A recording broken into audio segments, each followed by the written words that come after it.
आप सभी को प्रभु यीशु मसीह में जय मसीह की। मैं हूं भावना और यीशु हमारा चरवाहा में आपका स्वागत है। आज जिस वचन से हम देखेंगे वो हमें मिलता है आयु उसका 11वां अध्याय उसकी 16वीं आयत में, जहाँ इस प्रकार लिखा है, तू अपना दुख भूल जाएगा तो उसे उस पानी के समान स्मरण करेगा जो बह गया हो। खुदा अपने पाक कलाम के पढ़े सुने जाने में आशीष दे।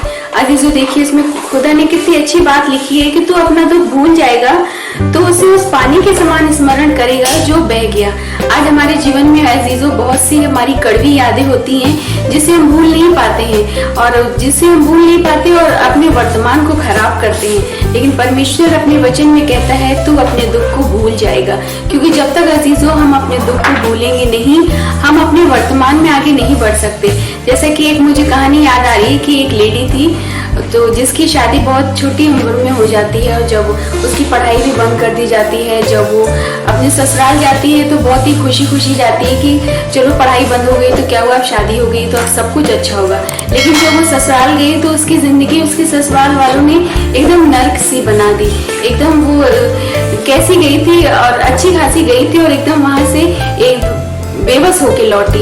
एक दिन वो एकदम इतनी बेबस हो गई कि उसके ससुराल वाले ने जब उसे जलाने की कोशिश की तो वो वहां से भागकर अपने घर आ गई। और जब एक लड़की, आप सभी को पता है, जब एक लड़की मैके आती है तो मैके वाले तो कम, लेकिन जो बाहर वाले होते हैं वो कुछ ज्यादा ही ताना कसते हैं। तो बाहर वाले उसे ताना कसने लगे, इसी में कुछ खराबी होगी, इसीलिए वो वापस आ गई और वो अंदर ही अंदर अपने दुख में घुटती गई और अपने आपको उसने एक दिन फैसला किया कि मैं अपने जीवन को खत्म कर लूंगी। और एक दिन वाकई उसने ऐसा किया, उसने अपने जीवन को खत्म करने की कोशिश की, लेकिन वो बच गई। और जब वो बच गई तब उसने फैसला किया, तब उसने गहराई से सोचा कि मैं क्या कर रही हूँ, मेरे साथ जो बीता उसको उसने अपने वश में कर लिया। उसने अपने दिमाग पर उसे चढ़ने नहीं दिया और उसने अपने दिमाग को अपने वश में किया। सारी पुरानी बातें, कड़वी यादों को वो पीछे छोड़कर अपने वर्तमान की ओर आगे बढ़ने लगी, अपने अच्छे भविष्य के लिए सोचने लगी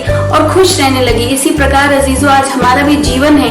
अगर हम कड़वी यादों के साथ अपने जीवन को शुरू करेंगे तो हम कभी भी खुश नहीं रह सकते और कभी भी अपने जीवन में आगे नहीं बढ़ सकते। जब उस लेडी ने ये फैसला किया कि मेरे साथ जो कुछ भी हुआ मैं उस चैप्टर को वहीं पे खत्म करती हूँ, और उसने अपने दिल दिमाग को अपने वश में कर लिया और अपने जीवन से वो सारी घटनाओं को मिटा दिया और वर्तमान की ओर वो आगे बढ़ने लगी। और उसके जब वो अपनी कड़वी यादें को भूल कर आगे बढ़ने लगी तो उसके जीवन में खुशियां आने लगी और उसने फिर से उसके जीवन संवरने लगा और वो इसी प्रकार धीरे धीरे आगे बढ़कर एक कामयाब लेडी बन गई। आज हमारा भी जीवन में यही इसी बात की आवश्यकता है। हर किसी के जीवन में अजीजों कड़वी यादें हैं, आपके भी जीवन में भी होंगी, मेरे जीवन में भी। अगर हम उन कड़वी यादों को लेकर अपने जीवन में आगे बढ़ेंगे तो हम कभी भी आगे नहीं बढ़ पाएंगे। जिस प्रकार परमेश्वर अपने वचन में कहता है तो अपना दुख भूल जाएगा। आप परमेश्वर से प्रार्थना कीजिए क्योंकि तो परमेश्वर आपको आपका दुख भूलने में आपकी सहायता और मदद करेगा। दुख को इस प्रकार भूलिए कि जिस प्रकार पानी फर्श में बह जाता है और फिर वापस नहीं लौटता, तो उसी प्रकार जो आपके अतीत में हुआ कड़वी यादें वो उस पानी की तरह बह गई, वो आपके जीवन में कभी नहीं लौटेंगी। अगर इस तरीके से चलेंगे तो आपका जीवन एक सफल जीवन होगा और परमेश्वर इसमें आपकी सहायता मदद करेगा, क्योंकि परमेश्वर ने अपने वचन में कहा है तो अपना दुख भूल जाएगा तो उसे उस पानी के समान स्मरण करेगा जो बह गया है।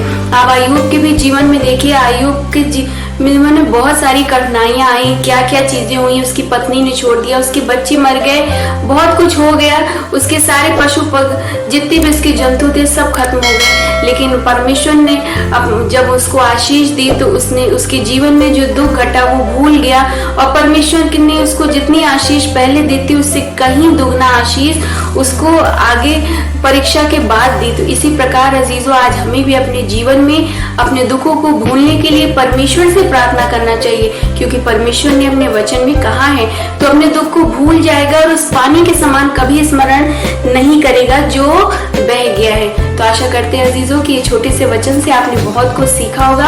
आप इसे ज्यादा से ज्यादा लोगों के साथ शेयर कीजिए, बताएं। अगर उनके जीवन में भी अजीजों कुछ कड़वी यादें हैं तो आप उन्हें प्रेरणा दें वचन के अनुसार कि उन्हें अपने गम को भूलना चाहिए और अपने जीवन को आगे की ओर बढ़ाना चाहिए, क्योंकि जब तक हम कड़वी यादों के साथ कभी भी अपने जीवन में आगे नहीं बढ़ सकेंगे और अपने जीवन को हम नाश करेंगे। तो आपके थोड़े हो सकता है आपके थोड़े से प्रयास से किसी इंसान का जीवन बदल सके। तो आप जरूर इस वचन से लोगों को आशीषित कीजिए और उन्हें बताइए। प्रभु आप सभी को आशीषित दे। जय यीशु।